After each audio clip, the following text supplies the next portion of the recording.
আসসালামু আলাইকুম প্রিয় দর্শকবিন্দু, দেখতে পাচ্ছেন ছোট্ট গাছে সুবরি ফেনি কিভাবে বার হয়।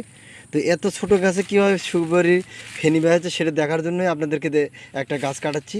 এটা মূলত হাইব্রিডের মূল উদ্দেশ্য। তো আমি দেখেন এর মধ্যে থেকেও সুবরি বার হওয়ার জন্য ফেনি বার হচ্ছে, ওটাইকে আপনাদেরকে দেখানোর জন্য আজকে আমি গাছটা কাটিচ্ছি। তো আপনারা দেখেন এটা কোনো ভুংভাং বা কোনো ডুপ্লিকেট কোনো কিছু পাবেন না, ইনশাল্লাহ আপনারা দেখেন সহজকে। তো এটাই মূলত সিঙ্গাপুরে হাইব্রিড সুবরি চারার লক্ষণ। আপনাদের যে কোনো বাগানে যাবেন এগুলো দেখতে পারবেন না। এই গাছে যে সুবরি ফেনি বাইর হচ্ছে সেটাই আপনাদেরকে দেখাবো। তো আশা করি আমার যদি ভিডিওটা ভালো লাগে থাকে একটা লাইক একটা কমেন্ট শেয়ার অবশ্যই করবেন। আর দেখুন আমি ফেনি বার হচ্ছে কিভাবে, এটা কি আপনাকে দেখাবো। এই গাছের থেকে ফেনি বার হচ্ছে ছোট্ট গাছে। তাহলে এই গাছ যদি আমি বড় গাছ হয়ে যায় 2 বছরে, সেই গাছে কি ফলন না আসে পারে?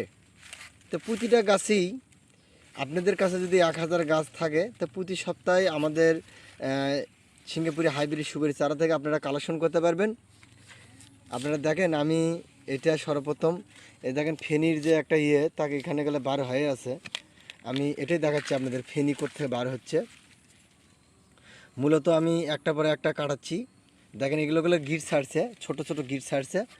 তো এরই মাঝখানেতে ফেনি বার হচ্ছে কোথায় থেকে এটা আমি দেখব, আপনারা দেখলেই বুঝতে পারবেন। তো আমাদের সঙ্গে থাকুন, থাকে দেখুন এই গাছে যে ফেনি বার হচ্ছে এটা কীভাবে বার হওয়া সম্ভব আমি সেটাই দেখাচ্ছি। এই গাছটা মূলত নষ্ট হওয়ার প্রান্তে চলে গেছিলো, মাথা দিয়ে পানি ঢুকছে, তার কারণেই গাছটা নষ্ট হয়ে যাচ্ছে। তো আমি এটাই উঠে আপনাদেরকে দেখানোর জন্য চিন্তা ভাবনা করছি, না তো এই গাছটা কখনো আমি দেখাতাম না আপনাদেরকে। আর আপনাদের সচকে দেখাচ্ছি যে ছোট গাছে কিভাবে সুবরি ফেনি বাই, এটাই আপনাদেরকে দেখাবো। তো দেখতে পাচ্ছেন এটা খোঁটলাটাও দাদা সরে ফেল দেন। এটা যে একটা সুবরি গাছ, সুবরি গাছে ছোট গাছে কীভাবে ফেনি বাইর হচ্ছে এটাই মূলত আপনাদেরকে দেখানোর উদ্দেশ্য। এটা হলো সিঙ্গাপুরে হাইব্রিড।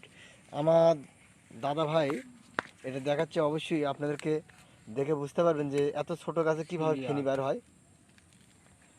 তো দেখুন এটা করলে একটা হাতুড় দিয়ে, মানে একটা শাবল দিয়ে, মানে যেটাতে আমরা গাছ রোপণ করি এবং গাছ জমি থেকে উঠে থাকি, সেটা দিয়ে কাটে কাটে আমরা ফেনি কোথায় থেকে বার হচ্ছে এটা আমরা দেখবো মূলত। তো এই যে দেখেন আমরা করলে মূলত ফাঁক করি, মানে চিরিচ্ছি, মানে এটা একটা বিলেট থাকতে সবচেয়ে ভালো হতো। তো আমাদের কাছে বিলেট নাই,